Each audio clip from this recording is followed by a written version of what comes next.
এই ঘটনা শুনছেন মাননীয় মুখ্যমন্ত্রী কালকেই, বুঝেননি? সন্ধ্যা টাইমে সঙ্গে সঙ্গে আমাদের এসডিএম এখানে ডিএম সব নির্দেশ দিচ্ছেন এবং আমারও বলছেন যে যান এখানে এই যে আমাদের ভাটটাতে যেভাবে ভাঙ্গা পড়ছে এগুলোর লিগেল অ্যাকশন নেওয়া, যেখানে যেখানে গাফিলতি আসছিল যেই কারণে এতগুলা মানুষের প্রাণ গেছে লিগেল অ্যাকশন নেওয়া, প্রশাসনিক যা যা দরকার সব করা হইব, বুঝলেন? আর আপনাদেরকে 4 লাখ টাকার একটা চেক দেওয়া হয়েছে। পরবর্তী সময় আমরা আমাদের শ্রম দপ্তর থেকে আরো হেল্প করা হইব, যেখানে যেখানে দরকার আমরা সাহায্য করবো। আর এটা রাখেন, হ্যাঁ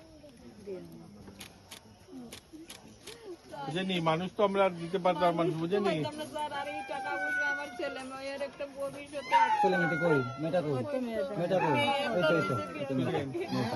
এই দিদি বয়স কত? একজন ছেলে বাইরে আর ছোট ছেলেটা কই?